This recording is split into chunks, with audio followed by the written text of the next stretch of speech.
All right. Welcome back to the Ages Variety Show. You might remember me from the last few days. I heavily covered the draft.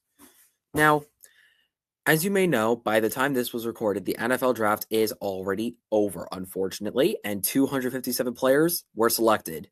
So, from the top player to the bottom player, I'm going to cover everything with you if you didn't have enough time to watch my streams.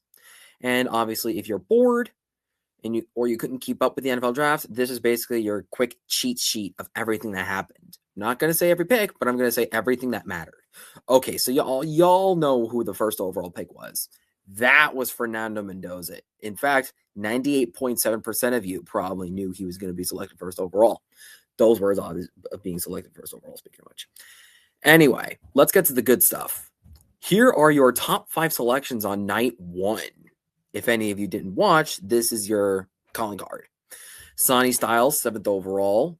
He went to the Washington Commanders. And to be brutally honest, I think he has a pretty good shot of making the Commanders defense relevant well after Bobby Wagner retires. Then you've got Caleb Downs. He's just a beast at the safety position. He could basically, play the box. He could do coverage. And he has experience in the punt return department. So you can play him anywhere on defense or special teams. He'll make a big impact for the Cowboys. You've got Ruben Bain next. 14th overall selection, went to the Bucks. He actually managed to do something, which is get drafted in the first round. Sure, there were rumors about him doing shit, but truth is, when you got 31-inch arms and a lot of power, what do you expect? Sometimes, his spin move can dominate more. And speaking of which, David Bailey is the next guy, and he's got an elite spin move. 2nd overall to the Jets. Not the worst pick, but I think he might actually be shipped out of town to a better team like Sauce Gardner did. And then you got Peter Woods, Kansas City Chiefs. Yeah, he's going to do pretty well alongside the picks the other pick they made, I forgot his name, and then Chris Jones, that big, tough defensive tackle. Yeah, I think all of them are pretty much set to make the Pro Bowl within the next 4 years, or even an All-Pro. Hell, I wouldn't be wrong if I, said they were among the best drafted this year. You've got the top 5 steals coming up next. So my top steal is Jermon McCoy. Yeah, I know he's a 4th rounder with first-round talent, and he went to the Raiders. Yeah, so basically, he had first-round talent. He got injured, and he actually announced just a few days ago that his knee is all fine. No surgery, except for preventative surgery, probably. And he's probably going to be back on the field by September. Good for him. Oh, and one more thing. He's only guaranteed like a 1 or 2 year contract, so... And then you've got Denzel Boston, that big receiver. He wasn't drafted in night 1, but he was drafted in night 2. To the Browns, more importantly. Now Shadur Sanders has 2 targets that are rookies. I forgot who the other receiver was, but who cares? Denzel Boston's obviously better. Oh, wait, it's Casey Concepcion now that I think about it. Whose real name is Kevin. Yeah, Concepcion and Boston, duo elite. And then you got Jacob Rodriguez, my personal top-ranked linebacker in the entire draft, went to the Dolphins. He is going to light it up. Although I do wish he was taken by the Dallas Cowboys and the Houston Texans, so to maximize his return. CJ Allen, who let the dogs out. If any of you remember that post and called it cringe, there's a reason why I did that. Bulldogs Nation. But jokes aside, he went to the Indianapolis Colts, and alongside an emerging squad, he is pretty much going to be the center of the new Colts defense, along with Sauce Gardner and DeForest Buckner. Unfortunately, there were several top prospects that went undrafted, so I'm going to list them here. There's Deontay Lawson, who obviously was a 2-time captain at Alabama, Nick Saban recruit, so you know he's going to be good. Also, he wore the green on his helmet. If any of you don't know what that means he simply received the signals on defense from the coach. Yeah, he's good like that. Unfortunately, many people think he doesn't have the physical talents. Like, when you put Arvil Reese and Sonny Styles into comparison, 6'3", 230 seems small, don't you think? That's why he went undrafted. because of the comparison, not because he's elite. And I think, he can make it in the CFL, just like our next boy, Diego Pavia, or Pavia, if you want to spell it correctly, or say it correctly. Now, Diego Pavia was my second ranked quarterback in the entire NFL draft. I literally did so many shorts about him. I think he is elite. His backyard playing style reflects Johnny Manziel's, and he could better translate to the NFL with his spunky attitude. Although it wouldn't fly by today, it would have flown by in the 1980s easily. Not because, necessarily playing style, but because simply of his attitude and what was allowed back then. The next guy I personally think was a dominant defender in college. 3-year starter Tyreek Sapp. He was one of the GOATs at Florida. Unfortunately, he didn't get drafted mostly because of his mobility issues. He's 6'5", 275, so you can see why. Even though he is powerful, he wasn't drafted because, of his slower than average 40 time. Although I do think he could be signed with a Florida team in the future. RJ Maryland, meanwhile, thinking of all the tight ends that got selected, this dude is probably better than half of them. RJ Maryland was elite at SMU, helping them to big names. And yeah, honestly, he actually was a favorite target of Kevin Jennings during his 2 years. Thus far, he is going back for 2026, as you might have heard. And the last two players, this is high in my personal opinion, Connor Tollison and Riley Mahlman, two dominant offensive linemen at their respective schools, Missouri and Wisconsin, starting at least 3 years each, that just didn't make the cut for some reason whatsoever. Sorry about that.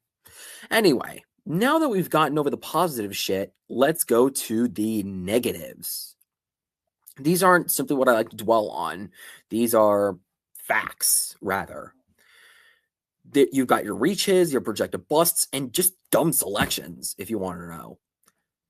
The top 5 reaches apparently include Jake Golday, who was drafted in round 2. I forgot who. It's not relevant. It's probably not going to be relevant for anybody else going forward either.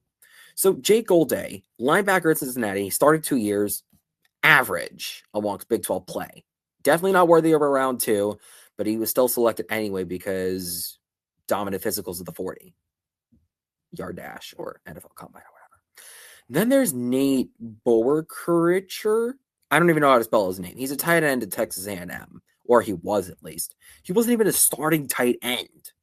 In fact, Amari Nablack started. He also graduated and went undrafted, speaking of which, by the way, is actually kind of cool until you consider the fact that he transferred from Texas. So to many Texas A&M fans, I don't even know why you had him.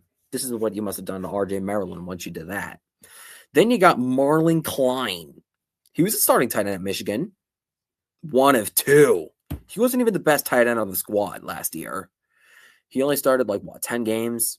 Caden Prescorn, or Brady Prescorn, I forgot which brother, started over him and was better. Even though Marlon Klein was a captain, that was due to a lack of experience throughout the Michigan squad. Yeah, they were all drafted around 2, the last 2 guys. And then there's Tyler Ondiemdum. I don't even know how to pronounce his name. He's also from Texas A&M. D tackle. He wasn't the best. Cassius Howell was probably better, and Scooby Williams.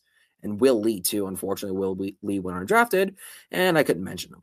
But either way, this Tyler guy, he literally did nada.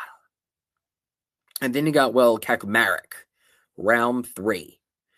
Yeah, this dude actually did nothing. He was a 3rd-string tight end who caught 2 touchdowns in his entire career. Why did they draft him in round 3? A, the name. B, Ohio State, he went to Ohio State. But B, the fact that he was a tight end. Obviously. Top 5 projected busts now. Carnell Tate with the 4th overall pick. This one arguably falls into the stupid category, but especially because of how high he was drafted, this is probably going to go down as a bust. The Titans already have 2 busts on their team, Cam Ward and J.C. Latham. Now they got a 3rd in the 1st round alone. Yeah, Carnell Tate apparently was never a number 1 receiver, so he never proved himself against number 1 corners, which is a fatal flaw. He's just not as battle-tested. as a former NFL quarterback once said, he's just not as battle tested as he should have been. Then you got Arvell Reese. Arvell Reese is one of those dudes who looks like a god, but plays like an average man. Like Vernon Gholston, for example. His brother William Gholston did recently retire, so shout out to him. Arvell Reese, though, he was dominant at Ohio State, but that's only because, running down lane, one hill, down the way. You know the drill? That was good in college. That can't translate into that. That cannot translate into the NFL. Sorry about that. He cannot draft or stride. He cannot read coverages. And more importantly, he has an average ball IQ, which means he's definitely not going to be a good fit on the Giants. Although the Giants have made some good picks, this was not one of them. Then you've got Makai Lemon. Makai Lemon was a one-year blow-up. Sure, he's a good route runner, but he just can't execute after the catch. Also, catching is pretty difficult for him. And worse, he's on the Eagles. Jalen Reagor was on the squad, and now Makai Lemon's another one. And of course, you've got Fernando Mendoza. Fernando Mendoza, I doubt, is going to see game time before year 4. So he might not even be worth it by the time he finally gets on the field. That's basically why. And even when he does get on the field, he's going to suffer because he's a traditional pocket passer in a modern style offense league. And then you got Monroe Freeling, who only started for 1 year. He has the Georgia name behind him, the 5-star recruit name behind him. And to be honest, he just has the exposure, but none of the talent to back it up. He never played left tackle, but he's going to play it anyway for Bryce Young. If I were these guys, I would have probably drafted a better offensive tackle. Like Caleb Lomu, maybe. Maybe he would have had a chance. And then there's the dumb selections, the really, really, really dumb selections. You've got Malachi Lawrence, or however you pronounce his name, Malachi Lawrence. I just do it. 23rd overall. This was just dumb because this guy was projected to go UDFA. So was Kalen Rutledge. Kalen Rutledge, good guy, but truth is, he was only a 4th, 5th rounder at most. But why did the Texans draft him? I guess we're going to have to find out if they go down. And then you got Darian Price, just running back number 2. No first round. Remember the golden rule, people. Golden rule. Do not draft a second string player in the first round of the NFL draft. Just don't. Even if the player ahead of him on the depth chart was drafted in the first round, don't do it. Just don't.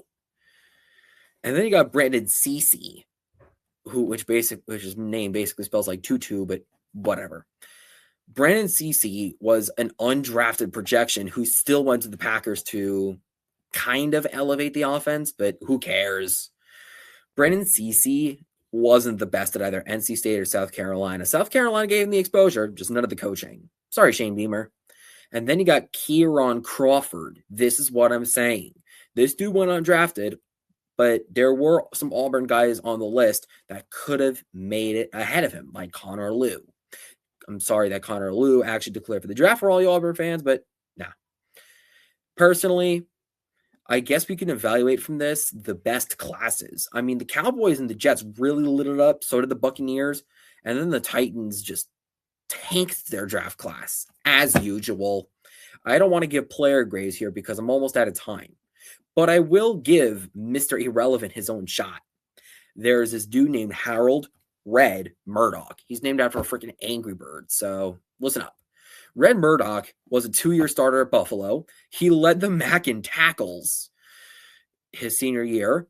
And obviously, he just didn't get any of the exposure, which is why, lo and behold, he was the final pick in the NFL draft.